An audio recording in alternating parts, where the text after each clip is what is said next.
ഒട്ടും വിട്ടുകൊടുക്കാൻ തയ്യാറല്ല എന്ന് ഉറപ്പിച്ചുകൊണ്ട് നമ്മുടെ പ്രതിപക്ഷ നേതാവ് പിണറായി വിജയൻ ആരോപണ ശരങ്ങളുമായി രംഗത്തെത്തിയിരിക്കുകയാണ്.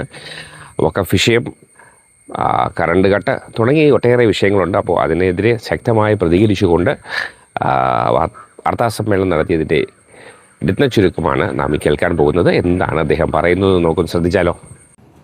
അമുസ്ലിം അംഗങ്ങളെ നാമനിർദ്ദേശം ചെയ്തില്ല എന്നും മറ്റുമാണ് ഹൈക്കോടതിയിൽ ഉന്നയിക്കപ്പെട്ട പ്രശ്നം. ഒരു ഹർജിക്കാരൻ BJP സംസ്ഥാന വൈസ് പ്രസിഡന്റാണ്.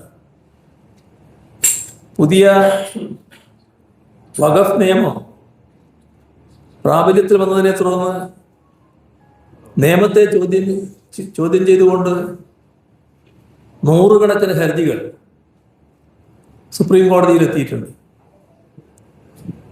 അതെല്ലാം ഫയൽ ചെയ്യപ്പെട്ട അവസ്ഥയിലാണുള്ളത്. സ്വത്ത് വഖഫ് ചെയ്യുന്നതിനുള്ള നിയന്ത്രണങ്ങൾ കൊണ്ടുവരുന്ന നിയമത്തിലെ ചില ഭാഗങ്ങളാണ് സുപ്രീം കോടതി സ്റ്റേ ചെയ്തത്.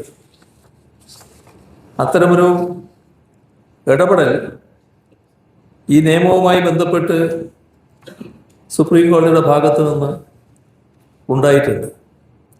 എന്നാൽ മറ്റു കാര്യങ്ങൾ, അമുസ്ലിങ്ങളെ വഖഫ് ബോർഡിൽ നിയമിക്കുന്ന ഉൾപ്പെടെയുള്ള വ്യവസ്ഥകൾ ചോദ്യം ചെയ്തുകൊണ്ടുള്ള ഹർജികളുണ്ട്. ആ ഹർജികളുടെ കൂട്ടത്തിൽ ഇന്ത്യൻ യൂണിയൻ മുസ്ലിം ലീഗും സുപ്രീം കോടതിയിൽ കേസ് ഫയൽ ചെയ്തിട്ടുണ്ട്. ഈ അമുസ്ലിങ്ങളെ ഉൾപ്പെടുത്തുന്നതിനെ ചോദ്യം ചെയ്യുന്നത് IUML-ന്റെ ഹർജിയുടെ ഭാഗമായി കാണാൻ കഴിയും.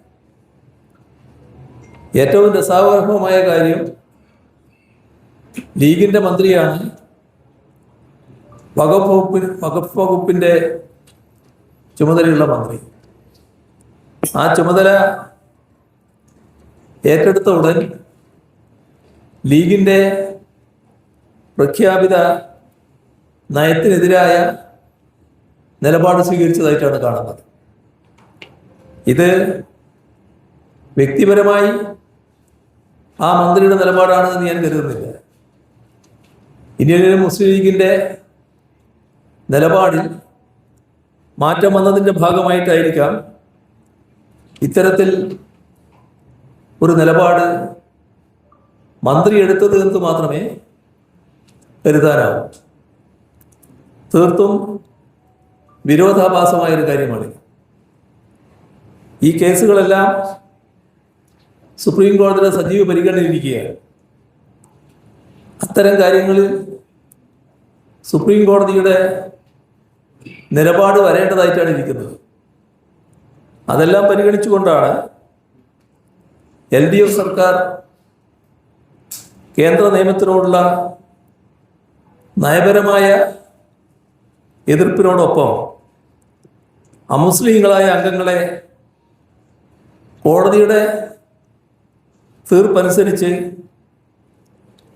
ഉൾപ്പെടുന്ന കാര്യത്തിൽ പിന്നീട് നിലപാടെടുക്കാം എന്ന സമീപനം LDF സർക്കാർ സ്വീകരിക്കാനിടയായി. രാഷ്ട്രീയമായി നോക്കിയാൽ ഈ നിലപാടിനോട് പ്രതിപക്ഷത്തിരുന്നപ്പോൾ യോജിച്ചവരാണ് UDF. എന്നാൽ ഭരണത്തിൽ വന്ന ശേഷം പൊതുവെ ന്യൂനപക്ഷങ്ങൾക്കും മതനിരപേക്ഷ ചിന്താഗതിക്കാർക്കുമെല്ലാം ആശങ്ക ഉളവാക്കുന്ന വിധത്തിലാണ് ഇവരെ കൂടി, ഈ രണ്ട് മുസ്ലിങ്ങളെ കൂടി ഉൾപ്പെടുത്താൻ, അത് ഒഴിവാക്കാൻ പറ്റാത്തതാണ് എന്ന നിലപാട് കോടതിയിൽ UDF ഗവൺമെൻറ് അറിയിക്കുന്നത്. തെരഞ്ഞെടുപ്പിന് മുൻപ് UDF ഉയർത്തിയ രാഷ്ട്രീയ ഡീൽ, അതുമായി ബന്ധപ്പെട്ട ആരോപണങ്ങൾ പൊതുസമൂഹം ഓർക്കുന്നുണ്ടാകും. അതെല്ലാം അവർക്ക് തന്നെ ചേരുന്നതാണ് എന്താണ് ഈ സർക്കാർ അധികാരത്തിൽ വന്നതിന് ശേഷമുള്ള ചുരുങ്ങിയ നാളുകൾ കൊണ്ട് തന്നെ തെളിയിക്കപ്പെട്ടിട്ടുള്ളത്.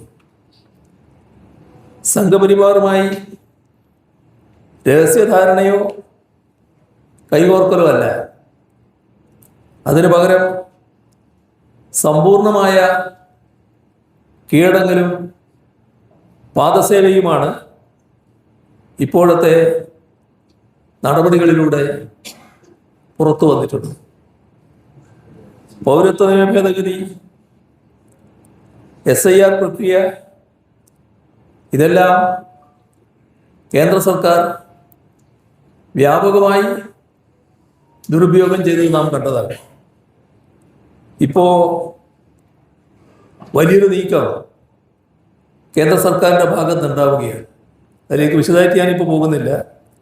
ന്യൂനപക്ഷങ്ങൾ അധിവസിക്കുന്ന ചില പ്രദേശങ്ങൾ ജനസംഖ്യാ വ്യതിയാനം, ഡെമോഗ്രാഫിക് ചേഞ്ച് പഠിക്കുവാൻ കേന്ദ്ര സർക്കാർ പ്രത്യേക സമിതിയെ നിയോഗിച്ചിരിക്കുന്നു. ഇത് വലിയ വിവാദമാണ് ഉയർത്തിയിട്ടുള്ളത്. കേന്ദ്രത്തിൻ്റെ സമീപനം എന്താണ് എന്ന് മതനിരപേക്ഷ സമൂഹത്തിനൊക്കെ നല്ല വ്യക്തതയോടെ തിരിച്ചറിയാൻ കഴിഞ്ഞിട്ടുണ്ട്. ജനങ്ങളെ മതപരമായും വർഗീയമായും വിഭജിക്കുന്ന സംഘപരിവാർ അജണ്ടയുടെ മറ്റൊരു ഉൽപ്പന്നമായാണ് ഈ പുതിയ കേന്ദ്ര വഖഫ് നിയമത്തെ കാണേണ്ടത്.